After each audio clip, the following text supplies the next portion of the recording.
Assalamualaikum warahmatullahi wabarakatuh. Selamat pagi anak-anak, selamat bertemu kembali dengan saya Hasyim Mustafa dalam pelajaran IPS Sejarah kelas 9 ya. Semoga kita selalu diberikan nikmat sehat, selamat dunia dan akhirat, ya kan?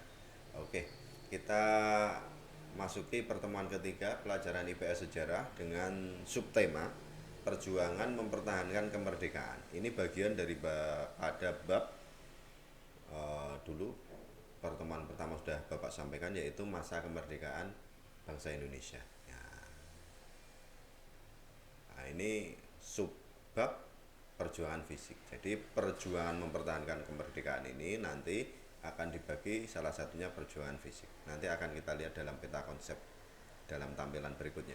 Oke, sebelum kita mulai pelajarannya, marilah anak-anak bersama-sama kita awali dengan berdoa. Semoga kita dalam belajar diberikan kemudahan dan diberikan ilmu yang bermanfaat. Mari kita awali bersama dengan berdoa. Bismillahirrahmanirrahim. Oke, nah ini peta konsep pertemuan kita ketiga, yaitu perjuangan mempertahankan kemerdekaan. Ini dibagi menjadi perjuangan fisik seperti yang akan kita pelajari di pertemuan ketiga ini, dan nanti akan ada juga bentuk perjuangan diplomasi. Perjuangan fisik ini adalah perjuangan mengangkat senjata, sedangkan diplomasi itu adalah dengan melakukan pembicaraan-pembicaraan yang melibatkan bangsa Indonesia, bangsa penjajah, dan beberapa negara yang terlibat dalam atau ikut bersimpati terhadap perjuangan bangsa Indonesia. Nah, pada akhirnya nanti dengan adanya dua bentuk perjuangan ini, alhamdulillah bangsa Indonesia mendapat nikmat berikutnya. Kalau dulu salah satunya mendapat nikmat kemerdekaan, menikmat kondisi vacuum of power, ya kan?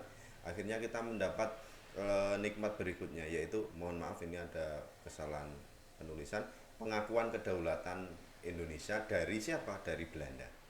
Pada akhirnya Belanda mengakui kedaulatan bangsa Indonesia. Oke. Nah, kenapa ada perjuangan mempertahankan kemerdekaan ini? Karena setelah Indonesia merdeka itu akan ada sebuah permasalahan baru bagi bangsa Indonesia, yaitu terjadinya atau konflik Indonesia dengan sekutu. Loh, kenapa tiba-tiba Indonesia mengalami konflik dengan sekutu? Perlu kita ingat kembali materi sebelumnya bahwa Jepang itu dikalahkan oleh sekutu dalam perang dunia kedua, ya kan? Jepang dikalahkan sekutu sehingga Jepang menyerah tanpa syarat kepada sekutu. Dengan menyerahnya tanpa syarat kepada sekutu, kita bangsa Indonesia mendapat nikmat dalam bentuk masa vacuum of power, ya kan, sehingga kita bisa memproklamasikan kemerdekaan. Nah, konflik ini terjadi karena sekutu nanti akhirnya datang ke Indonesia bersama dengan Belanda yang membentuk NICA, Netherlands Indies Civil Administration, ya kan. Jadi sekutu ke Indonesia itu dalam rangka menerima penyerahan kekuasaan atas Indonesia. Jadi Jepang setelah menyerah nanti akhirnya menyerahkan Indonesia kepada sekutu. Nah, itu sehingga sekutu ke Indonesia untuk menerima penyerahan tersebut. Kedua, untuk melucuti tentara Jepang yang masih ada di Indonesia dan mengirimkan kembali ke negaranya, dan membebaskan para tawanan perang yang dulu ditawan oleh Jepang. Di antaranya adalah orang-orang Belanda yang sebelumnya menguasai Indonesia, sebelum Jepang menguasai Indonesia. Yang kedua disebabkan oleh tindakan provokatif sekutu. Jadi sekutu itu banyak sekali melakukan tindakan provokatif yang memancing kemarahan rakyat Indonesia karena mengusik kedaulatan, mengusik kemerdekaan bangsa Indonesia. Nanti akan kita jumpai dalam beberapa tampilan berikutnya. Yang ketiga yaitu adanya keinginan Belanda untuk berkuasa kembali ke Indonesia. Ini menjadi penyebab konflik Indonesia sekutu. Nah, beberapa perjuangan fisik bangsa Indonesia, beberapa ya, tentunya banyak sekali, Ini beberapa saja diantaranya. Yang pertama yaitu insiden di Hotel Yamato Surabaya, yaitu peristiwa perobekan bendera Belanda yang dikibarkan beberapa orang Belanda di tiang bendera Hotel Yamato menjadi bendera Indonesia. Terjadi 19 September 45, ya kan? Ini gambarannya. Nah, ini bendera Belanda ini diturunkan oleh para pemuda. Setelah diturunkan, dirobek, yang warna biru dihilangkan, dikibarkan kembali. Ini peristiwa di Hotel Yamato Surabaya. Nah, ini masih di kota Surabaya, terjadi pertempuran Surabaya, ya kan?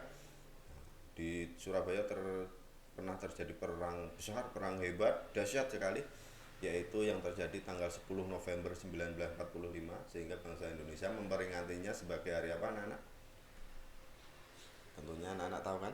Yaitu Hari Pahlawan, karena kisah heroik di Surabaya ini, yaitu pertempuran antara tentara Indonesia dengan tentara sekutu, ya kan, yang terjadi dari 27 Oktober sampai 20 November 1945.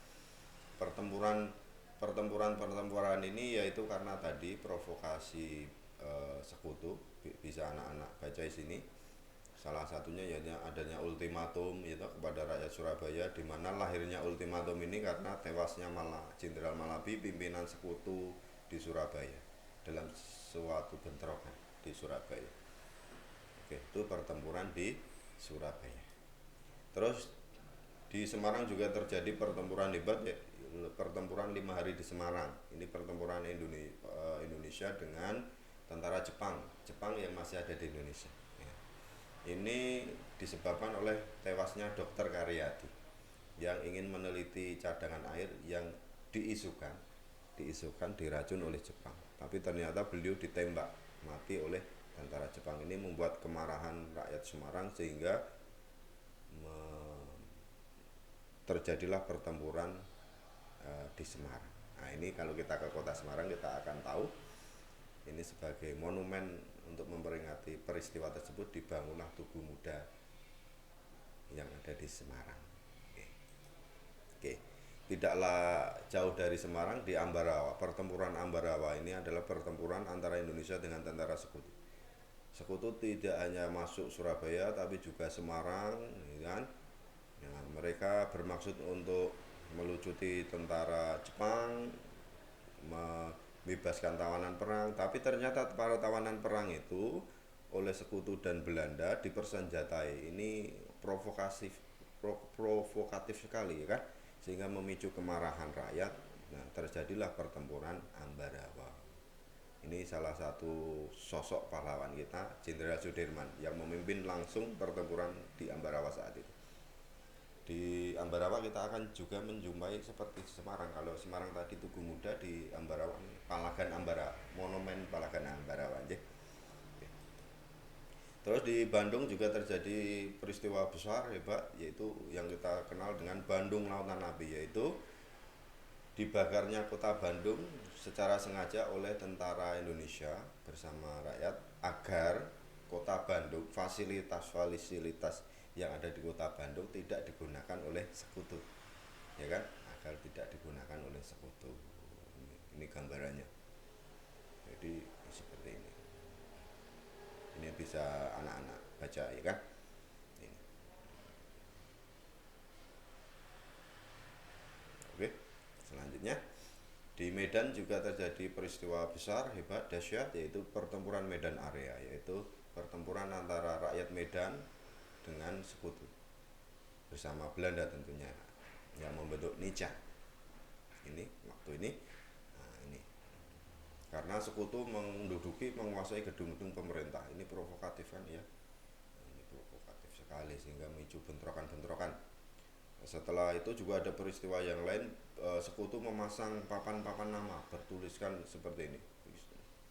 Nah, jadi istilah Medan Area itu diambil dari ini. Tulisan yang tertulis di papan-papan yang dipasang sekutu sebagai batas atau penanda kekuasaan mereka di kota Medan. Nah, ini memicu kemarahan besar sehingga terjadilah pertempuran Medan Area. Ini gambarannya ini para pemuda Indonesia ini. Nah, ini yang ada di kendaraan ini adalah tentara-tentara sekutu bersama Belanda. Oke. Di Bali juga terjadi pertempuran hebat yang kita kenal dengan Puputan Margarana di Bali. Nah, itu pertempuran antara Indonesia dengan Belanda, ya kan. Kenapa? Karena Belanda ingin membentuk negara boneka yang bernama Negara Indonesia Timur. Salah satu wilayahnya yaitu Bali. Sehingga Belanda membujuk juga I Gusti Ngurah Rai sebagai pimpinan tertinggi tentara Indonesia di Bali untuk bergabung.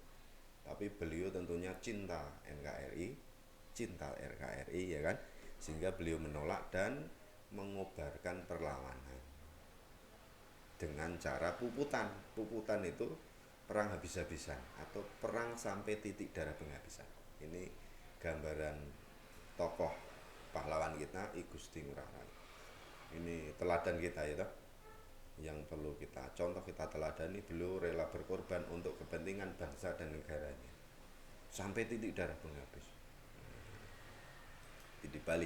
Terus di Jogja juga terjadi peristiwa yang besar sekali bagi bangsa Indonesia, yaitu serangan umum 1 Maret 1949. Nah, kebetulan kelas 9 kan sudah kira-kira 2 tahun di Jogja, mungkin sudah pernah melihat namanya monumen serangan umum 1 Maret itu di sekitar itu ya, depan Gedung Agung atau Jalan Malioboro gitu ya. Itu monumen itu untuk memperingati peristiwa ini, yaitu serangan tentara Indonesia terhadap sekutu yang menduduki, menguasai ibu kota Republik Indonesia yang berkedudukan di Yogyakarta dan menangkap presiden wakil presiden saat itu, Insinyur Soekarno dan Muhammad Hatta. Kalau pertama kali kita kan beribu kota di Jakarta, setelah Jakarta direbut dikuasai Belanda, dipindah ke Jogja. Nah, di Jogja pun direbut dikuasai Belanda. Nah, itu hal tersebut diberitakan oleh Belanda ke masyarakat internasional atau keluar. Mereka memberitakan bahwa Indonesia itu sudah tidak ada lagi. Nah, dengan adanya serangan ini dan mereka tentara Indonesia mampu mengalahkannya, mampu menguasainya walaupun hanya selama 6 jam, sudah mampu menunjukkan kepada masyarakat internasional bahwa Indonesia masih ada, dan akhirnya menghasilkan dukungan dari negara-negara lain. Salah satunya dari negara yang paling besar saat itu, bisa dikatakan paling besar, Amerika Serikat. Di mana Amerika ini nanti punya andil besar terhadap Belanda, yaitu memberi bantuan kepada Belanda yang juga hancur karena Perang Dunia Kedua. Tapi Amerika tampil sebagai negara yang hebat, mampu membantu negara-negara lain karena mereka tidak hancur, ikut perang tapi tidak hancur karena wilayahnya bukan medan pertempuran, ya kan? Seperti itu. Sehingga akhirnya perang dihentikan, kembali masuk ke meja perundingan. Nah, itulah beberapa usaha kita, usaha bangsa Indonesia dalam rangka mempertahankan kemerdekaannya. Tentunya selain beberapa peristiwa tadi, mungkin di daerah sekitar anak-anak juga ada pernah mendengar kisah-kisah itu ya. Banyak sekali. Ini beberapa saja. Oke, untuk tugas pertemuan ketiga ini anak-anak, kalau biasanya dalam pertemuan pertama, kedua Bapak tulis, ini saya sampaikan secara lisan ya. Silakan disimak baik-baik soalnya atau tugasnya, yaitu anak-anak tuliskan lirik lagu nasional Halo Halo Bandung. Tuliskan lirik lagu nasional Halo Halo Bandung.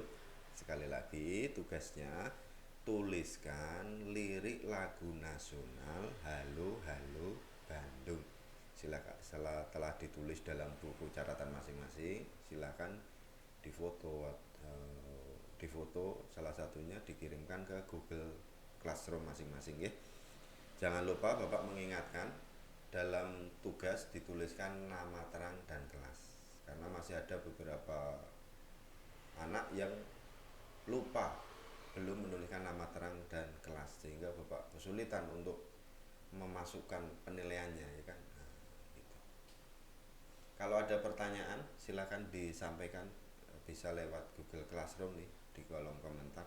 Insya Allah nanti secepatnya nanti Bapak koreksi tugasnya, Bapak balas pertanyaannya, okay? Mudah-mudahan kondisi kita segera pulih sehingga kita bisa belajar secara langsung, ya kan?